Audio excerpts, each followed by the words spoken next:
vocês? Estou voltando aqui na ativa com o meu canal. E como eu havia já comentado, feito um outro vídeo anteriormente sobre o diagnóstico do autismo da minha filha, eu achei importante eu falar depois disso sobre como eu descobri e quais as características fizeram eu despertar o interesse de procurar saber sobre o autismo, e isso eu fui identificando algumas características da minha filha. Por que eu resolvi falar sobre isso?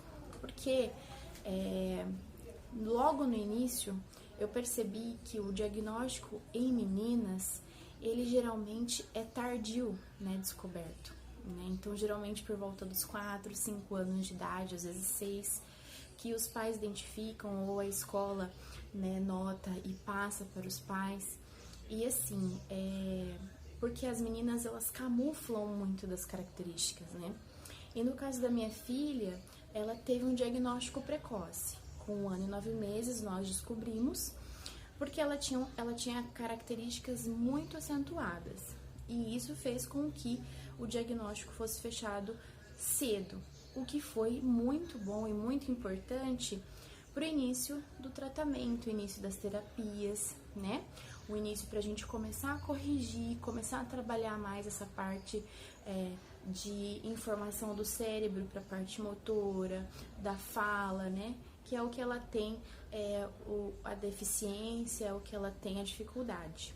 Bom, então, posto o que eu havia falado em relação à descoberta, as características que me fizeram ficar um pouco com a pulga atrás da orelha desde bebê foram as seguintes coisas. Primeiro, antes de 1 ano, ela demorou muito a engatinhar. Ela foi engatinhar com quase 1 ano, Então, uma coisa também que acendeu um alerta em mim. E já a bebê, ela não tinha um contato visual comigo. Então, sabe quando você coloca o bebê na frente, conversa e fala pro bebê rir, entender a gracinha que você tá fazendo? Ela não tinha essa comunicação comigo.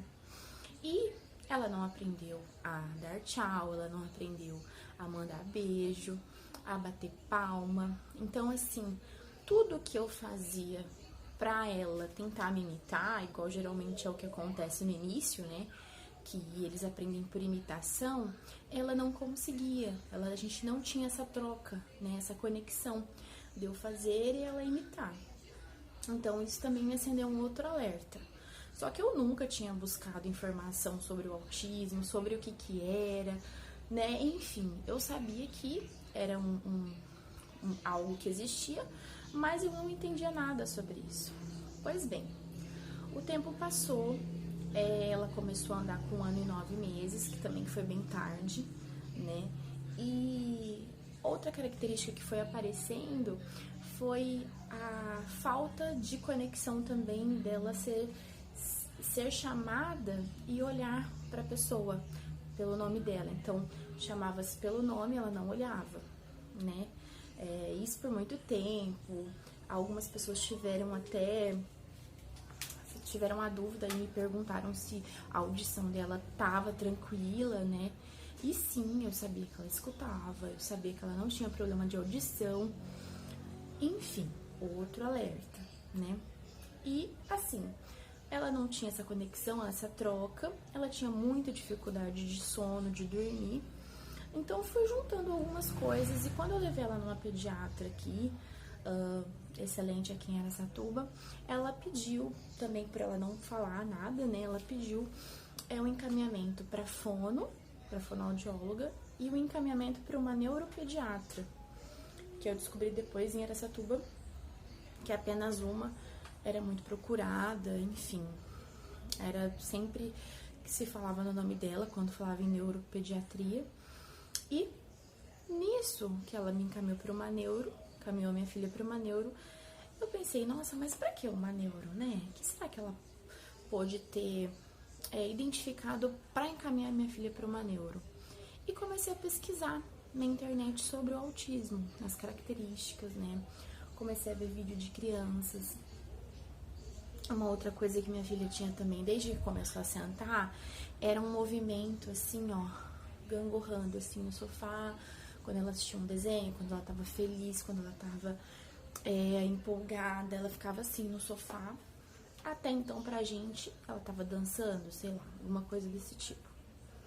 Porém, era também já algo relacionado, né, ao autismo, já era uma característica.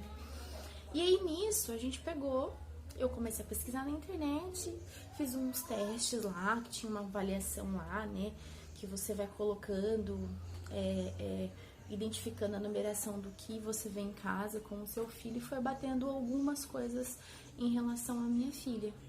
E ali eu já tive um pré-diagnóstico que no caso constatei, né? E aí, enfim, após isso, eu fui procurar sobre esse movimento no YouTube e eu vi também crianças autistas fazendo esse movimento, né? Que também já era disso e eu não sabia. Isso bebê, gente, antes de 1 ano. Então, pra vocês verem, né? Dizem que menina camufla mais que menino no autismo, só é descoberto mais tarde. Mas no caso da minha filha, já existiam sinais desde bebê, né? Então, assim, eu resolvi fazer esse vídeo principalmente como um alerta para quem, às vezes, note alguma coisa no seu filho de diferente ou que não tá seguindo como as demais crianças que você já teve algum contato em relação ao aprendizado, em relação à troca de imitação, né? Que você procure um pouco mais aprofundar o seu conhecimento sobre isso, porque quanto mais cedo a gente identificar e o diagnóstico for fechado, mais rápido a gente começa as terapias e a chance dessa criança se desenvolver, ser sociável, aumenta disparado, né? Principalmente para ela ser um adulto bem resolvido, independente, que eu acho que é o que toda mãe atípica busca, né? Que a criança se desenvolva ao ponto dela conseguir fazer as suas atividades sozinha, se virar sozinha, enfim, prosseguir a vida dela e estudar, enfim, normalmente. Então, assim, eu achei muito importante vir aqui dividir com vocês, né, um assunto que no começo mexia muito comigo, ninguém acreditava nas minhas suspeitas, né, eu acho que se você, por acaso, tá acendendo um sinal de alerta também aí, em relação ao que você tá pensando, em relação ao que você tá vendo sobre seu filho e as pessoas ao seu redor estão falando que é loucura, imagina, ele é normal, cada criança tem seu tempo, e isso, gente, é o que a gente mais escuta. Eu já cheguei a levar a Emília em pediatras que falavam, não, cada criança tem seu tempo e tal, né, mas esse negócio de seu tempo até um certo momento é normal, né, depois disso passa a ser um pouco mais preocupante. Então, se atentem, né, observem bem seus filhos. Eu lembro que antes de eu juntar todo o quebra-cabeça, eu falava assim, só assim, a minha filha é muito especial, eu falava para as pessoas mais íntimas. Eu sei que ela é diferente, ela é especial, ela é diferente, ela não é igual às outras crianças. Então eu já tinha essa percepção, mas eu não era algo palpável para mim, né? E aí eu consegui um laudo particular, fechou o diagnóstico bem assim, imediato. Na verdade eu já sabia, mas foi fechado o diagnóstico assim que eu levei ela na neuropediatra. A gente teve um outro diagnóstico de São Paulo capital também, né, que eu moro no interior, onde também foi confirmado, porém ali eles viram que ela tinha um contato visual maior, né, e também assim, mas foi fechado também o diagnóstico, foi confirmado. Então assim, em meninas é um pouco mais dificultoso de você notar, mas comecem a se atentar mais a isso, né, é importante, porque as terapias precisam começar mais cedo, né, o trabalho de uma fonoaudióloga, de uma terapeuta ocupacional, de uma fisioterapeuta, um fisioterapeuta, enfim, psicólogo, psicopedagogo, é algo imprescindível no desenvolvimento de uma criança. E esse conjunto, quando se vincula com a família nesse trabalho, né, em casa, nas terapias e também na escola, isso traz muitos benefícios para que a criança consiga, né, começar a desenvolver melhor, começar a se portar melhor, né? A parte de antissocial também da criança também é uma característica, foi da minha filha, né? Não ser sociável, enfim, não ter contato direto com outras crianças, não interessar outras crianças a ela, né? Ela sempre brincou no mundinho dela, sempre ficou no mundinho dela. E o que eu posso dizer, que a gente descobriu o diagnóstico com 1 ano e 9, 1 ano e 9 ela começou as terapias, inclusive ela faz a ecoterapia, que foi a primeira terapia que a gente iniciou, que ajudou muito na parte motora dela, e ajuda ainda, né? Mas enfim, hoje minha filha tá com 2 anos, aliás, 3 anos e 11 meses, né? 3 anos e 11 meses, e a gente iniciou tudo com 1 ano e 9. Então já tem um tempinho que ela já tá praticando, já tá, enfim, articulando bem melhor tudo e desenvolveu muito, gente. Nesse pouco tempo eu percebi que o contato visual dela progrediu demais. Hoje ela olha, qualquer pessoa que chamá-la pelo nome ela olha. É uma criança que já tá se interessando por outras crianças, né? Ela gosta de ter a criança por perto. Ainda não tá 100% de ter uma troca com a criança, mas hoje ela já imita, né? Ela já tem o que eu desde o início queria muito, ensinar ela a cantar, a fazer gestos, e ela também fazer imitando, né? Então uma outra coisa também que, graças a Deus, você vê, é notável o desenvolvimento. E olha que ela só tá com 3 anos, então assim, a importância do diagnóstico precoce, principalmente em meninas que camuflam, é muito importante para a criança e para a família, tá? Então, assim, sei que tem pais que têm uma dificuldade em aceitar, sei que tem pais que têm uma dificuldade em lidar com a situação, tem medo, tem receio do mundo aí fora, do preconceito. Ninguém tá livre disso, mas o que eu posso dizer é que se vocês tiverem firmeza, tiverem a fé acima de tudo e serem um porto seguro até nisso pro filho de vocês, pra filha de vocês, vocês vão muito longe. Vocês vão muito longe e o filho de vocês, a filha de vocês também vai conseguir um progresso muito significativo, né? Então, assim, eu desejo que, do fundo do meu coração, quem estiver assistindo esse vídeo, que tenha se interessado por esse assunto, que esteja um pouco indeciso, um pouco suspeito nessa parte da sua filha, que procure ajuda, tá? Muitos pediatras não estão preparados para anotar isso, então vá em mais de um. Se for preciso, procure um neuro, procure um psicólogo, né? Às vezes abra o seu coração, abra suas dúvidas, abra o que você tem para relatar em casa, né, do comportamento que você não tá achando normal, que você tá achando meio diferente, vamos falar assim. Explique, né, mostre, seja sincera, para que as informações cheguem até você logo, né, para você realmente ter as ferramentas para começar esse percurso, esse trabalho, né, que a gente tem que começar dentro de casa, tá? E assim, como busca de terapias, né, você ter, enfim, a disponibilidade, você ter a vantagem de, às vezes, ter lugares públicos que trabalhem com seu filho, é também um caminho a ser percorrido.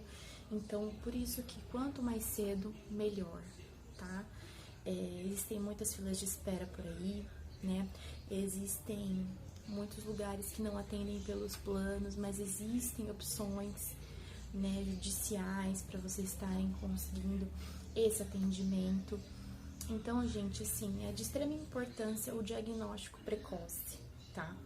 E, que nem eu falei, o espectro do autismo é chamado espectro porque existem milhões de características dentro desse espectro, aonde algumas crianças vai ter algumas características, outras crianças vão ter outras características, nem todas têm as mesmas características. E hoje eu vim falar da minha filha, das características dela, que se alguém identificar a filha com as mesmas características que eu relatei sobre a minha, pode ser que seja importante você passar a criança num profissional mais qualificado, mais específico, tá bom, gente? E assim, trabalhar em casa também é uma ótima solução, sabe? Eu sempre busco brinquedos lúdicos, brinquedos que trazem algum tipo de desenvolvimento ali na hora da brincadeira. Brinquedos de madeira, que hoje tem muito no mercado, é uma ótima opção também, porque eles sempre são interativos, eles sempre são de aprendizado. Então, assim, é também um caminho para vocês trabalharem em casa, tá? Trabalharem em casa a parte motora, a atenção, né? E buscar desenvolver sempre a troca, né? A troca de olhar, a troca de informação, seja por imitação, enfim, mas que você esteja ali sempre. Porque, gente, pai e mãe que desiste, a gente vê principalmente pais, né? Que desistem muito fácil de lutar pelo seu filho, pela sua filha. Muitos abandonam as mães, mas assim, vocês não estão sozinhas, tá? Primeiro Deus, né? Sempre com a gente. E segundo, vocês são o porto seguro para aquela criança. Então, não desistam de ensiná-las, não desistam de lutar pelos seus direitos, porque o autista tem muitos direitos e vocês precisam também se informar quanto a isso. O quanto de conhecimento vocês puderem se aprofundar, pesquisar, estudar, vai ajudar você, vai ajudar a sua criança, vai ajudar todo o processo, né? Então, assim, que isso sirva de inspiração para mães, para pais que estejam nessas suspeitas, né? Nesse início de luta. E assim, tem gente que baqueia no início, mas, gente, levantem-se, sabe? Levantem-se, porque o principal é vocês estarem na linha de frente dos seus filhos, das suas crianças, porque é isso que vai ser o portal para ela ter tudo o que ela precisa diante da vida que ela tem que seguir pela frente, né? E vocês precisam estar apostos para isso, precisam ter maturidade, precisam encontrar a força para conduzir essas crianças para esse desenvolvimento. Então, não desistam, não abandonem. Pode parecer difícil, pode parecer um caminho muito árduo, mas o importante é persistir, não desistir. E eu hoje, minha filha com 3 anos e 11 meses, até falei, quase que eu falei errado, né? Quase que eu falei 2 anos. Mas passa muito rápido. Hoje a minha filha com 3 anos e 11 meses, eu vejo o quanto ela desenvolveu, né? Minha filha hoje está no atendimento da APAE da minha cidade, faz fonoaudióloga, faz fisioterapeuta, faz ecoterapia, faz musicoterapia, faz fisioterapia, já falei, psicóloga e psicopedagoga. Tudo um conjunto, né, de ações, um conjunto de atividades para de fato fazer com que ela prospere, ela se desenvolva e ela seja uma criança mais, enfim, interagida possível perante a sociedade, né? E que ela consiga alcançar o que ela precisa ao longo da sua infância, ao longo da sua vida, e que, se Deus quiser, ela vai ser uma adulta também bem resolvida, né? Que consegue o que quer, o que precisa, estudar, fazer uma faculdade. É o que a gente deseja, né, gente? Mas é claro que é um trabalho de formiguinha. A gente vai devagarinho, devagarinho, devagarinho, devagarinho, aos poucos. Para vocês terem uma noção, a ecoterapia foi a primeira terapia que a gente iniciou e ela só chorava quando chegava lá, né? A gente tentava, a gente mostrava o cavalo, a gente, enfim, chegou a várias vezes ir lá visitar, só assistir outras crianças para depois começar o trabalho dela, da gente, eu montar no cavalo com ela, devagarinho, até ela pegar confiança e começar a montar sozinha. E hoje a terapia que ela mais ama, né? Porque o cavalo também ele tem uma energia de cura, ele tem uma energia enfim, de abraçar, né, o paciente. Ele tem, assim, tudo que é possível no animal para trabalhar o desenvolvimento e a cura. O cavalo, ele tem essa competência. Então, uma outra terapia que eu indico muito para quem conversar comigo, eu sempre estou indicando. Então, gente, eu acho que é isso, falei demais. Eu espero trazer mais informações aqui para você, seja dos tratamentos da minha filha, seja do meu dia a dia, né? Que hoje acho que o que eu mais faço de melhor é ser mãe atípica e solo, tá? Mas quero dividir, quero compartilhar sempre o que eu sei para as pessoas se informarem, para as pessoas terem o máximo possível de entendimento sobre o assunto, tanto quem tem uma criança quanto quem não tem, para os nossos filhos serem mais aceitos na sociedade, para os nossos filhos serem mais compreendidos aí fora e respeitados, tá bom? Acho que é isso, por hoje é só. É um prazer estar aqui com vocês. Quem curtiu, dá um like aqui, segue meu canal, que eu vou estar aqui sempre compartilhando tudo o que eu sei e que eu acho necessário para poder dividir e informar todos vocês, tá bom? Obrigada, viu? E até a próxima!